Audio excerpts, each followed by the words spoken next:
Bom dia, moçada! Aqui quem vos fala é o professor Eugênio Bastos, canal Geogênio, a serviço dos alunos que gostam de estudar e passar em concursos. Moçada, vamos dar aquele reforço ao canal, se inscrevam no canal, dê aquele like, compartilhe o vídeo, enfim, ajudem o professor Eugênio Bastos a democratizar o ensino da geografia. Moçada, hoje nós vamos estudar um pouquinho da Europa. Vamos ver alguns assuntos temáticos do continente europeu que também têm sido objeto de cobrança em concursos de vestibulares e também na prova da SpaceX. Vem comigo, espero que gostem da aula. Vamos começar falando sobre o crescimento da população europeia. E nada melhor do que um gráfico para poder falar sobre o tema. A linha azul representa o crescimento da população europeia com uma projeção até o ano de 2100. A linha vermelha representa o crescimento da população africana. E dessa forma, podemos perceber que, enquanto que o continente africano passa por um processo de explosão demográfica, o continente europeu registra uma taxa de desaceleração do seu crescimento populacional. E esse crescimento, inclusive, de acordo com os últimos dados apurados, foi de apenas 0,06% nos últimos anos. E temos, inclusive, países do continente europeu que, na atualidade, estão registrando taxas de crescimento negativo, ou seja, em vez da população aumentar, ela está diminuindo. A Europa é um continente que também passa por um processo de envelhecimento da sua população, com vários países do continente apresentando mais de 30% da sua população absoluta com idade igual ou superior a 60 anos. Vamos ver aqui alguns desses países que, na atualidade, registram crescimento negativo, ou seja, a população está diminuindo. Com maior destaque aqui para a Lituânia, onde o crescimento tem sido negativo em 0,8% ao ano, seguido da Bulgária com um pouquinho mais de 0,7% de crescimento negativo, a Belarus com um pouquinho mais de menos 0,5%, a Rússia com um pouquinho mais de menos 0,4%, a Itália com um pouquinho mais de menos 0,3% e a Alemanha com um pouquinho mais de 0,2%. De acordo com as projeções feitas, a Europa perderá até o final desse século cerca de 100 milhões de habitantes. Ou seja, o continente europeu está passando por um processo não só de desaceleração do crescimento, mas também vários países registrando crescimento negativo e projeções indicando que a população do continente europeu terá uma redução de cerca de 100 milhões de indivíduos até o final do século XXI, o que certamente irá constituir um sério problema para as economias de vários países do continente. Aqui nós temos esse mapinha para mostrar a vocês população com mais de 65 anos na Europa. Então, repare, no azul mais escuro de 19 a 22,5% da população com idade superior a 65. Se nós colocássemos aqui com idade superior a 60, passaria dos 30% mole da população. Então, por esse mapa do continente europeu, é possível observar com clareza que vários países, ou praticamente todo o continente, está passando por um processo de envelhecimento acelerado da sua população. O que isso significa para as economias desses países? Diminuição da oferta da mão de obra. Como se pode resolver isso? Através de políticas de incentivo à natalidade. Como se faz uma política de incentivo à natalidade? Reduzindo os impostos para o casal que tiver, por exemplo, 2, 3 filhos, garantindo a educação até a universidade dos filhos. São medidas adotadas para incentivar a natalidade. Teve um prefeito de uma cidade russa que declarou até um dia de feriado para a reprodução, feriado da reprodução. Quer dizer, são coisas, essa aí é uma medida até que a gente considera irônica, né? Feriado para a reprodução, como se toda mulher naquele dia estivesse no seu período fértil, reprodutivo. Claro que não, né? Bom, além disso, esses países podem flexibilizar a legislação de imigração para poder suprir a falta de mão de obra que poderá ou não ocorrer no futuro, até mesmo porque, no transcurso da quarta, da quinta revoluções industriais, novas tecnologias serão desenvolvidas, a inteligência artificial vai se transformar numa realidade e teremos robôs fazendo aquilo que os trabalhadores fazem na atualidade. Só que robô não recebe salário e não consome, né? Então nós temos que ter pessoas trabalhando, pessoas tendo salário e pessoas consumindo para poder movimentar as economias. Aqui nós temos a crise migratória na Europa. O continente europeu é um dos principais destinos dos imigrantes, sobretudo aqueles procedentes do continente africano e do continente asiático, nesse caso aqui do continente asiático, sobretudo do Oriente Médio. Também a Europa recebe muitos imigrantes procedentes da América Latina, mas os principais fluxos migratórios atuais são procedentes do continente africano e do Oriente Médio. No continente africano, nós temos imigrantes que estão fugindo das zonas de guerra. O continente africano possui conflitos territoriais, étnicos, religiosos. Imigrantes que estão fugindo da pobreza, da miséria, indo para a Europa tentar a sorte.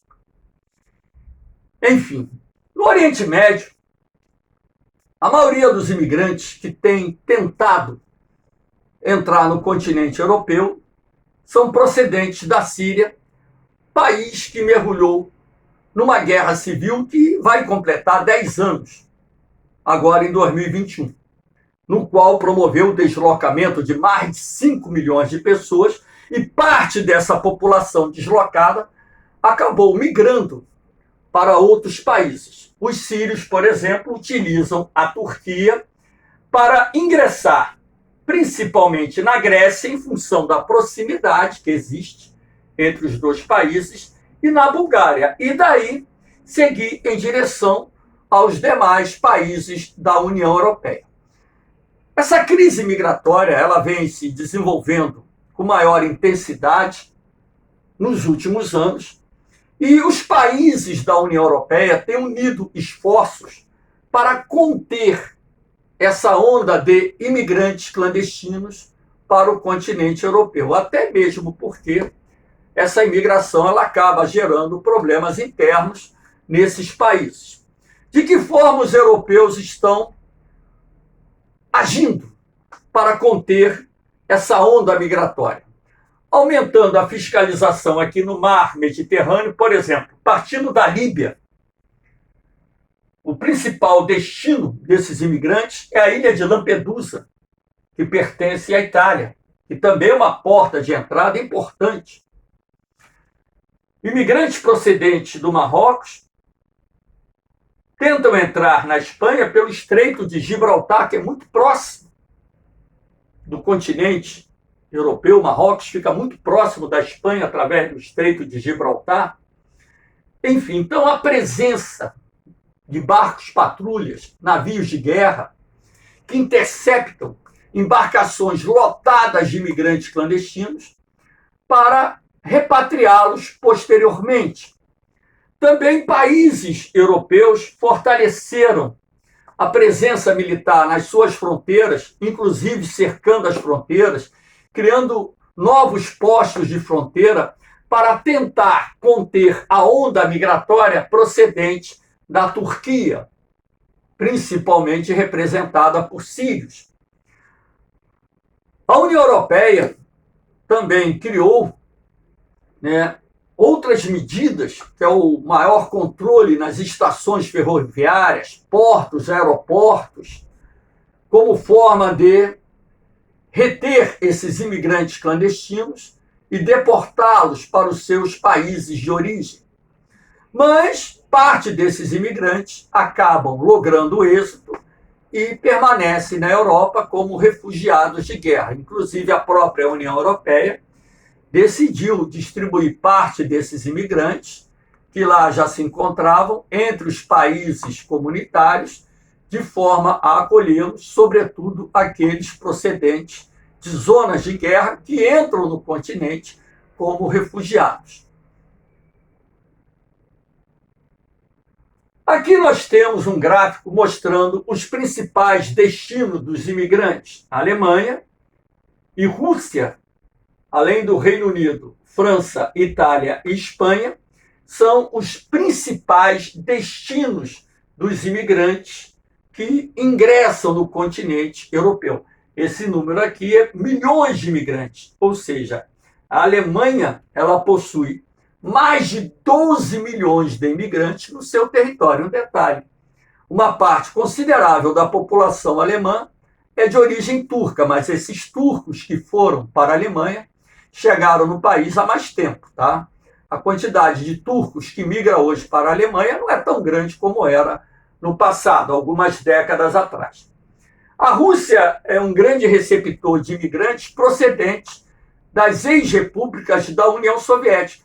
E na maioria dos casos, melhor dizendo, são russos que vivem em outras repúblicas que faziam parte da União Soviética e que retornaram para a Rússia nos anos que sucederam o desmembramento, ou seja, o fim da União Soviética. Aqui nós temos os problemas enfrentados pelos imigrantes no continente europeu. A xenofobia, que é a aversão, o medo do imigrante, os grupos nazifascistas, grupos de extrema-direita, eles agridem, atacam os imigrantes em vários países da Europa. E isso aí é um problema muito sério. E as polícias locais têm tratado, inclusive, com relativo rigor, porque a pressão internacional é muito forte em cima desses ataques realizados contra albergues, contra acampamentos, contra trabalhadores estrangeiros em países europeus. A questão da adaptação cultural, pessoas que vêm de outros países, falam outros idiomas, então a cultura europeia é diferente da cultura asiática, é diferente da cultura africana, enfim. Dificuldade para conseguir emprego, até mesmo porque, se não dominar o idioma do país onde se localiza, tudo fica muito mais difícil para esses trabalhadores. E a questão da discriminação que sofrem esses estrangeiros em vários países do continente europeu. É bom citar que essa discriminação não está restrita a países da Europa. Movimentos discriminatórios estão presentes também em outros países, da América, da Ásia, na própria África existem movimentos xenófobos, discriminatórios contra a presença dos imigrantes.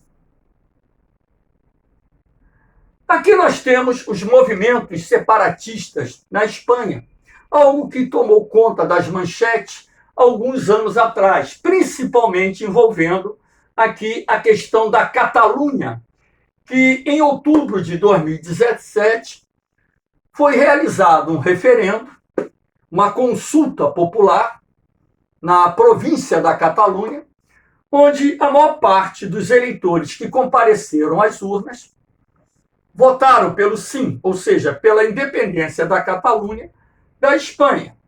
Ora, logicamente que o governo central, o governo espanhol, achou esse referendo ilegal e não aceitou esse movimento separatista na Catalunha, fazendo uma intervenção na província, inclusive prendendo os líderes desse processo e mantendo a autoridade sobre a província, porque se o governo central da Espanha aceita esse processo de independência da Catalunha, isso iria desencadear outros movimentos separatistas dentro da Espanha, como, por exemplo, no País Basco, que é uma província localizada no norte da Espanha, onde o povo basco luta há décadas pela separação da Espanha, inclusive chegaram a constituir o ETA, um grupo armado responsável,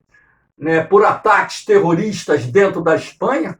Posteriormente, o ETA decidiu depor as armas e lutar através das vias democráticas, através das vias políticas, por uma maior autonomia da pátria basca.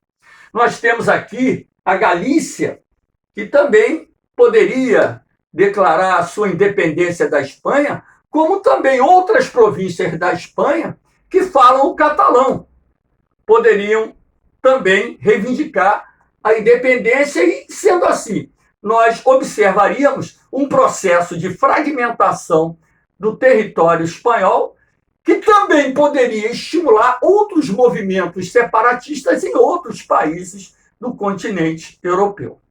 Ok? Aqui nós temos o conflito na Ucrânia. Esse conflito na Ucrânia se estende até os dias atuais. Ele teve início, na verdade, em 2014. Mas todo o processo que desencadeou esse conflito vai surgir lá em 2013, quando então o presidente da Ucrânia deixou de firmar um acordo com a União Europeia e firmou um acordo com a Rússia, acordo no qual os russos iriam injetar 15 bilhões de dólares na Ucrânia, quando então a oposição ao presidente ucraniano desejava que a Ucrânia, inclusive, viesse ingressar na União Europeia, afastando-se da Rússia, da esfera de influência política, econômica e militar da Rússia. Então, aqui a Ucrânia, na verdade, é um país que possui parte do seu território dominado por populações de origem russa. Vale a pena ressaltar que, no período da existência da União Soviética, o governo central soviético promoveu migrações forçadas de russos para as demais repúblicas, de forma a aumentar a presença russa nos demais países que compunham a União Soviética, para exercer o domínio, o controle desses países e evitar qualquer tipo de movimento que pudesse desencadear o separatismo da União Soviética. Então, com o fim da União Soviética, o que aconteceu?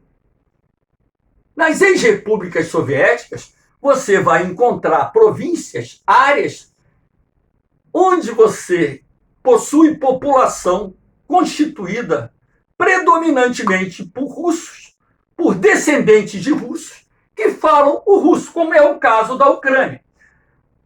Então, aqui nós temos um mapinha da Ucrânia que mostra isso, ó, Crimeia, essas províncias, Donetsk, Luhansk, Kharkiv, como se pronuncia, não sei bem, né? Kharkiv, né? São províncias onde a maior parte da população fala o russo. Para melhor entender todo esse processo, eu fiz esse resuminho. Então, em 2013, o presidente ucraniano, Viktor Yanukovych, ele vai fazer um acordo com o governo soviético e, sendo assim, afasta-se do acordo que estava sendo costurado com os países da União Europeia. Isso fez com que a oposição fosse às ruas e permanecesse durante várias semanas exigindo a renúncia do presidente Viktor, que, pressionado pelo movimento oposicionista, acabou fugindo e se exilando na Rússia. Ora, a partir do momento em que isso ocorreu, então os russos ucranianos acharam que esse movimento da oposição foi um golpe.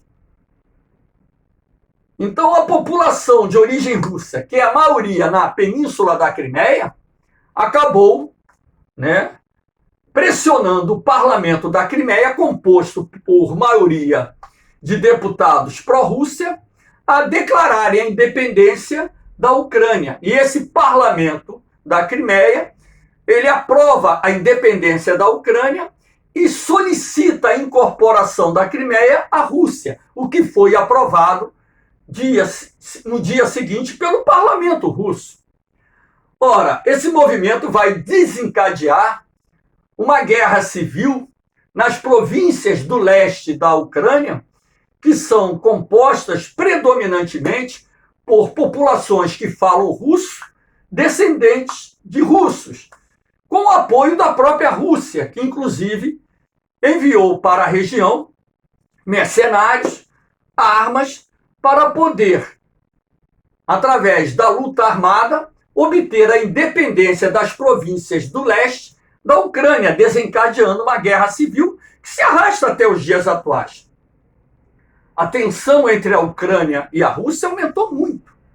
Agora, o problema é que a Rússia é uma grande potência militar e, belicamente falando, a Ucrânia não teria como enfrentar uma guerra aberta com a Rússia, razão pela qual o governo da Ucrânia solicitou ajuda internacional. Os Estados Unidos e países da União Europeia, inclusive, imporam várias sanções econômicas à Rússia em função do país ter incorporado a península da Crimeia e em razão do país estar financiando a luta armada dos movimentos separatistas que atuam no leste da Ucrânia. Ora, sendo assim, por que a Rússia tem tanto interesse na península da Crimeia? Vamos voltar ao mapa ali só um minutinho. Aqui, a península da Crimeia, ela possui a mais importante base naval russa no Mar Negro, que é a base de Sebastopol. Então, aqui a Crimeia desempenha um valor estratégico de grande relevância para a doutrina militar da Rússia. Além do mais, essa província da Crimeia, ela possui solos de grande fertilidade, onde temos ali vinhedos, cultivo do trigo e de outros produtos agrícolas. Essa região aqui também é rica em gás natural.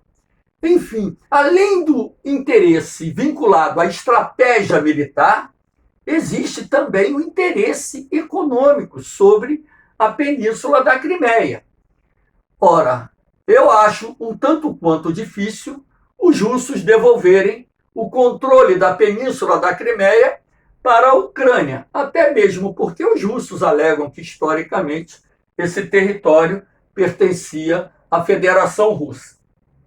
Algo que é questionável se nós trabalharmos com a história dos povos que viveram na região no passado. Então, moçada, espero que vocês tenham gostado da aula. Dê aquele like, compartilhe o vídeo, se inscrevam no canal, porque o canal Geogênio está a serviço dos alunos que gostam de estudar e passar em concursos. Um forte abraço, um beijão no coração de vocês. Fiquem com Deus. Eu vou, mas eu volto, hein? Fui!